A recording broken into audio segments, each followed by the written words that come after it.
Everyone, welcome to our new episode in Nutri-Med Clinic. Last time we talked about emotional and binge eating, and we tried to educate us on why we should not indulge in that, because apart from the ultimate effect, which is obesity and the related health issues, we also know that the individuals that indulge in this can lack macro and micronutrients. And one of the macronutrients of importance is protein. Protein has a building block, the amino acids. And together with these amino acids, there are some cofactors that are produced from vitamin B complex and folates.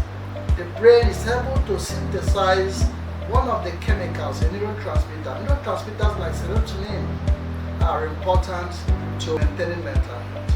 And so when they are non-optimal, when they are not optimized in their levels, there's a problem. Depression, anxiety, and all those other psychological issues come up. And that can trigger more of emotional eating, and of course, maybe with time, binge eating disorder. So we're looking at protein, for instance. We are just taking that piece. So our discussion today will be talking about proteins. Today, we are looking at protein. I've looked at things like the nuts, the cashew nuts. Interesting. We looked at our popular okpa. It's everywhere. The ukwa, which is very common when you are passing through Enugu and all those other areas, so many parts. We have the peanuts, and we have the beans, we have the eggs. This one looks very appetizing. Varieties of protein. Proteins building blocks, amino acids, are actually important for the brain to manufacture these chemicals that help to stabilize the mental health. These chemicals are called neurotransmitters. And so when you engage on binge eating, apart from the overweight and diabetes and the complications of cardiovascular diseases and endocrine problems, you are also running a risk of having these deficiencies. Now, if protein and amino acids are very small in quantity or suboptimal, and also the cofactors that help in producing these brain chemicals are not also there. For instance, the vitamin B complex and folates. Now, the resultant effect is that these monoamine neurotransmitters like serotonin, norepinephrine, and all of them will not be there in the optimal levels. And once they are not in optimal levels, the mental health issues occur. So depression, anxiety, fear, and all that psychological issues come up. And so one repeatedly now indulges in emotional eating, and of course, maybe sometimes over time in binge eating disorders. So we are talking about this with passion because we know the cumulative effect of continuous indulgence on emotional eating. And so today we are going to discuss more about the proteins. In the previous introductory part, we've shown you the various kinds of proteins. They are not limited to what you saw in the samples. Of course, you know there are animals and plant proteins, but we are coming to that. But protein, importantly, is one compound that is very essential, that is everywhere in the animal cells.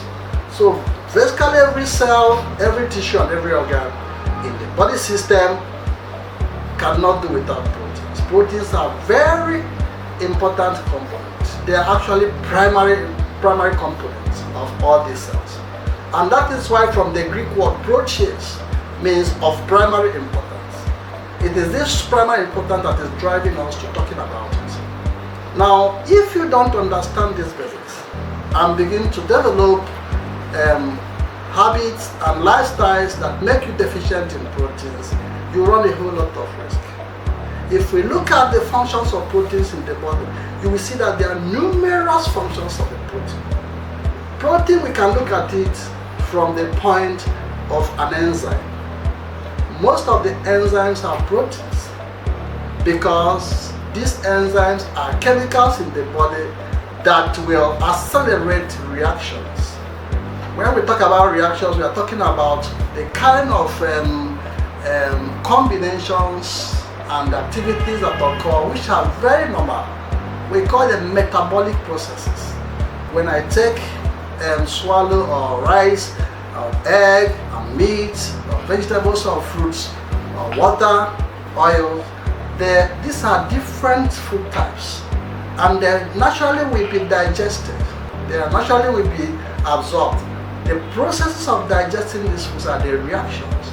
So chemicals that enhance and facilitate these reactions are proteins. So you can imagine if they are not there or suboptimal, that these kind of reactions and the activities that are meant to maintain your life is actually smooth. Proteins can also be hormones. Hormones in our medical parlance are actually chemicals that are acting as messengers. Proteins can also serve as a storage protein. We have storage protein. Storage proteins are actually there because the body needs to preserve certain things. Now, imagine that a woman, a breastfeeding mother, of course, is lactating, breastfeeds the baby. The baby takes part of that milk, that breast milk you see contains protein. The particular protein there is called casein. Casein is very important for the baby. So the breast milk becomes a means of transmission of protein to the newborn baby. Now, if you look at maybe chicken, for instance, you see that the eggs has some proteins that are there, that are contained. The oval albumin is actually the protein that feeds the new embryo in the egg. Even seeds have proteins. So the protein you see is very important. If we look at it from the structural point of view, the protein supports virtually every system. Look at your hair, look at your skin, look at your nails. They are all proteins. If you go to the bones and other connective tissues, you have proteins, collagens. And so proteins are there, giving structural and support to the system. The cell walls are made up of glycoproteins. So the protein is there fundamentally in every tissue. Proteins can also act as a transporter. It carries things. In the spleen, the protein there carries iron. It's called ferritin. In the blood, the protein that carries iron is called transferrin. The celluloplasmin is a protein that carries copper in the blood. If you look at, for instance, other transporters, protein can transport glucose. The glucose transporters. They can transport fats. The albumin is a protein that transfers fat from one point to the other. So as a transporter, you see that protein is everywhere. If we look at hemoglobin, it's a protein that transports oxygen from the lungs to the body.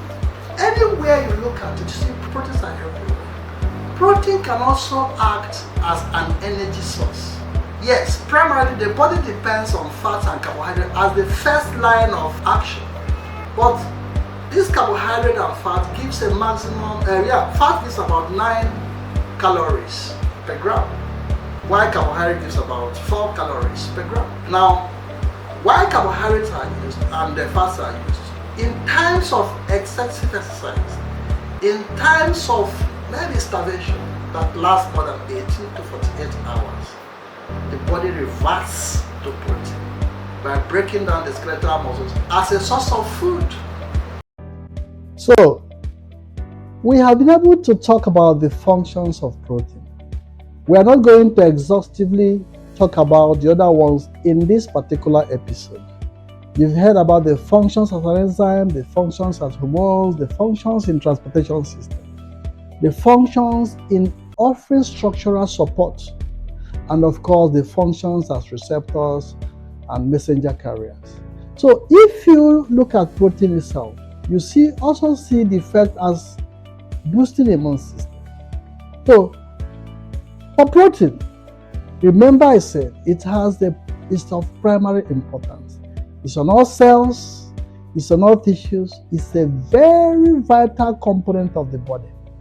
And so we shall continue in the next episode talking about multi-functions of proteins. You may wish to look into what we'll be saying to now understand the remaining functions so that it will inform us to actually take protein requirement very seriously. And this is Nutri-Med online clinic.